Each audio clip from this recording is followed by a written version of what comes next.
الحمد للہ وحدہ والصلاة والسلام علی رسول اللہ اعوذ باللہ من الشیطان الرجیم بسم اللہ الرحمن الرحیم واتقوا یوما لا تجزی نفس عن نفس شیئا ولا يقبل منها شفاعة ولا يؤخذ منها عدل ولا هم ينصرون۔ سورۃ البقرہ کی آیت نمبر 48 قرآن پاک کا ایک لسانی معجزہ ہے۔ اللہ تعالیٰ نے اس سورت کی اس آیت کے اندر دو چیزوں کا ذکر کیا ہے، ایک سفارش ہے اور دوسرا عدل ہے۔ اللہ فرماتے ہیں کہ یہ دونوں چیزیں کل قیامت والے دن میرے دربار کے اندر کام آنے والی نہیں ہیں۔ دنیا کے اندر اگر انسانوں کے رویوں کو آپ دیکھیں گے تو یہی دو چیزیں ہیں جن کے اوپر انسانوں کو بڑا فخر ہوتا ہے، اپنے مال کے اوپر اور اپنے تعلقات کے اوپر۔ اللہ فرماتے ہیں نہ تیرا مال کام آنے والا ہے، نہ سفارش، اور نہ ہی تعلقات قیامت والے دن تیرے کام آنے والے ہیں۔ دنیا کے اندر جب بھی کوئی انسان کہیں پہ پھنس جائے تو وہ اپنا پیسہ استعمال کرتا ہے یا پھر اپنے تعلقات استعمال کرتا ہے، یا پھر کسی کے اوپر اگر ظلم کر بیٹھے تو اس کے اوپر فخر جتاتے ہوئے یہ کہتا ہے کہ بھائی جا جو دروازہ مرضی ہے کھٹکھٹا لے، عدالت چلا جا یا قانونی اداروں کے پاس چلا جا، میں اپنا پیسہ استعمال کروں گا، اپنا تعلق استعمال کروں گا اور فیصلہ میرے ہی حق کے اندر آنے والا ہے، اس لیے جا تو اپنا ایڑی چوٹی کا زور لگا لے۔ لیکن اللہ کا دربار انصاف کا دربار ہوگا۔ مالک کائنات فرماتے ہیں میرے بندے وہاں پہ نہ تو سفارش کام آئے گی اور نہ ہی عدل لیا جائے گا۔ پھر یہی سورۃ البقرہ ہے، اور اس سورۃ البقرہ کی آیت نمبر 123 ہے۔ اللہ تعالیٰ نے تھوڑے سے الفاظ کا انداز بدل کے اللہ رب العالمین نے پھر فرمایا واتقوا یوما لا تجزی نفس عن نفس شیئا ولا يقبل منها عدل ولا تنفعها شفاعة ولا هم ينصرون۔ اللہ نے یہاں فرمایا کہ ایک تو عدل قبول نہیں کیا جائے گا، پہلے فرمایا تھا کہ سفارش قبول نہیں کی جائے گی اور عدل لیا نہیں جائے گا، یہاں فرمایا کہ عدل قبول بھی نہیں کیا جائے گا، اور پھر سفارش اگر کوئی کر بھی دے تو پھر بھی سفارش کام آنے والی نہیں ہے۔ اللہ کے دربار میں کوئی بھی مددگار آپ کا ہونے والا نہیں ہے۔ پھر یہ عدل کیا ہے؟ انسان اپنی جان چھڑوانے کے لیے جو مال کسی کو پیش کرتا ہے، مال کی پیشکش کرتا ہے، وہ عدل ہوتا ہے۔ اللہ کے دربار کے اندر کتنا سارا عدل ہو تو وہ بھی قبول نہیں کیا جائے گا، یہ عدل کی کیا کیفیت ہو تو تب بھی قبول نہیں کیا جائے گا۔ اللہ تعالیٰ نے قرآن پاک کے اندر اس کو مزید وسیع کر کے بیان فرما دیا۔ اللہ ذوالجلال والاکرام نے سورۃ الانعام سورہ نمبر 6 کی آیت نمبر 70 کے اندر فرمایا وَإِن تَعْدِلْ كُلَّ عَدْلٍ لَا يُؤْخَذْ مِنْهَا، کہ اگر عدل کی کوئی بھی صورت انسان اللہ کے دربار کے اندر پیش کرنا چاہے گا تو وہ قبول نہیں کیا جائے گا، چاہے جو مرضی آپ اللہ رب العالمین کے دربار میں اللہ کے عذاب سے بچنے کے لیے پیش کر دیں تو وہ عدل اللہ کے دربار کے اندر قبول و منظور نہیں کیا جائے گا۔ پھر اللہ تعالیٰ نے قرآن پاک کے اندر سورہ آل عمران سورہ نمبر 3 کی آیت نمبر 91 ہے، فرمایا ان الذین کفروا وماتوا وهم کفار فلن يقبل من احدهم ملء الارض ذهبا ولو افتدى به اولئک لهم عذاب علیم وما لهم من ناصرین۔ اللہ تعالیٰ نے فرمایا کہ جو لوگ کافر ہیں اور کافر ہی مر گئے تو قیامت والے دن اگر زمین سونے کی بھر کے بھی اللہ کے دربار کے اندر اپنی جان چھڑوانے کے لیے دے دیں تو یہ قبول نہیں کیا جائے گا۔ اب دنیا کے اندر کوئی ایسا انسان نہیں ہے جس کے پاس اتنے زیادہ خزانے ہوں، زمین بھر کر سونے کا وہ مالک ہو، ایسا کوئی انسان دنیا کے اندر آج تک پیدا نہیں ہوا۔ لیکن اللہ فرماتی اگر ایسا ہو بھی جائے، اللہ اس کو دے بھی دے، پوری زمین سونے کی بھر کے اس کو اللہ مالک اس کا بنا دے، اور وہ اللہ کے دربار کے اندر وہ دینا چاہے تو وہ قبول نہیں کیا جائے گا۔ پھر اس سے بھی آگے بڑھ کر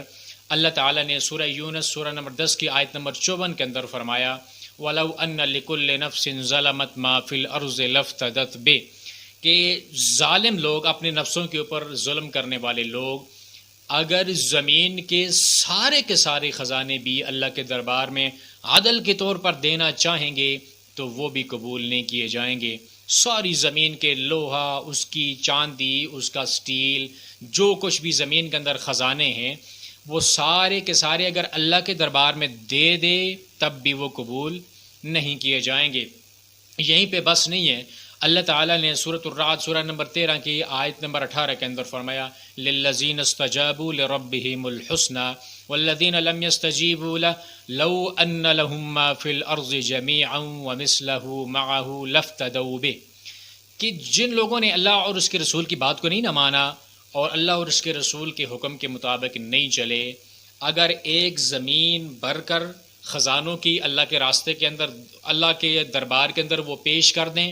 وہ مثلہ معہ، اس جیسی دوسری زمین بھی ان کو اگر عطا کر دی جائے، ان کا مالک بنا دیا جائے، تو دو زمینیں وہ خزانوں سے اگر بری ہوئی ہوں اور وہ اللہ کے دربار کے اندر عدل کے طور پر وہ پیش کرنا چاہیں تو تب بھی وہ قبول نہیں کیا جائے گا۔ یہ قرآن پاک کی ان آیات کے اندر مالک کائنات ہمیں یہ بتانا چاہتے ہیں کہ دنیا کے اندر جو اللہ نے آپ کو زندگی دی ہے نا، اس کے اندر عمل لے کے اللہ کے دربار کے اندر آنا، کسی بھی سفارش کے لیے اور کسی بھی تعلقات کی بنیاد پر دنیا کے اندر عمل کرنا نہ چھوڑ دینا کہ قیامت والے دن کسی سے سفارش کروا لوں گا یا کوئی تعلق استعمال کر لوں گا۔ اللہ کے ہاں کوئی تعلق بھی چلنے والا نہیں ہے۔ تعلق اگر چلتا تو اللہ کے نبی سیدنا نوح علیہ الصلوۃ والسلام کی اپنی آنکھوں کے سامنے ان کا بیٹا دریا کے اندر غرق نہ ہوتا، کیونکہ باپ جو تھا وہ اللہ کا نبی تھا۔ اسی طرح سیدنا ابراہیم اللہ کے نبی ہیں، لیکن ان کے والد کو جہنم کی آگ کے اندر جھونک دیا جائے گا۔ یہ تعلقات قیامت والے دن اللہ کے دربار کے اندر کام آنے والے نہیں ہیں۔ اسی لیے تو اللہ تعالیٰ کے پیارے پیغمبر نے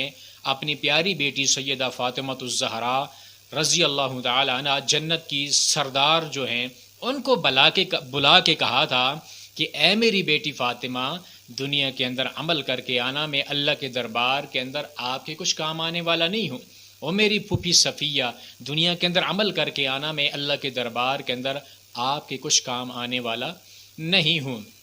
اور پھر اگر سفارش چلے گی بھی، سفارش اگر اللہ رب العالمین کے دربار کے اندر چلے گی بھی تو اس کی کیفیت کیا ہوگی؟ وہ اللہ تعالیٰ نے آیت الکرسی کے اندر بیان فرمایا ہے۔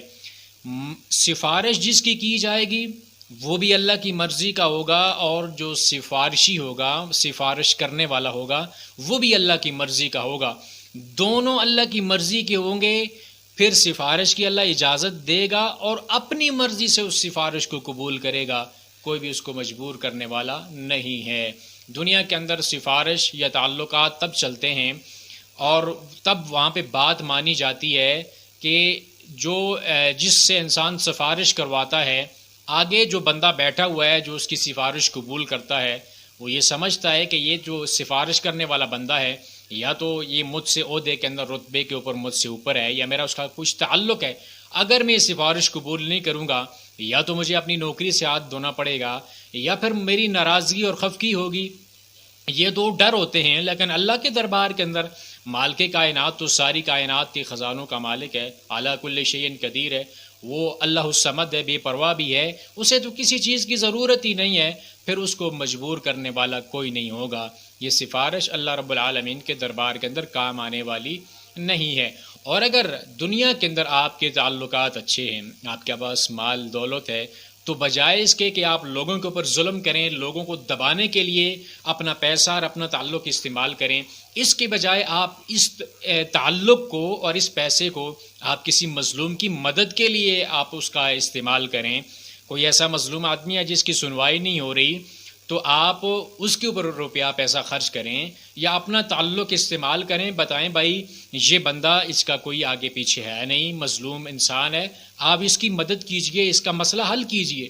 یہ اس طرح اپنے تعلق کو استعمال کیجئے، سفارش کیجئے تو اللہ کی رضا کے لیے، تعلق استعمال کیجئے تو اللہ کی رضا کے لیے، اور مال استعمال کرنا ہے تو اللہ کی رضا کے لیے استعمال کیجئے۔ دنیا کے اندر اگر کسی کے اوپر ظلم و ستم کر بھی لیا، دنیا کے اندر کسی کو اگر دبا بھی لیا، اپنے مال کے غرور میں آ کر، تعلق کے غرور میں آ کر، تو پھر اللہ کے دربار کے اندر قیامت والے دن نجات ممکن نہیں ہے، کہ اللہ ذوالجلال والاکرام کے دربار کے اندر یہ چیزیں چلنے والی نہیں ہیں۔ اللہ تعالیٰ سے دعا ہے کہ مالک کائنات اس قرآن کو ہمارے دل کی بہار بنا دے، اور اس قرآن کے مطابق ہمیں اپنی زندگی بسر کرنے کی توفیق عطا فرمائے۔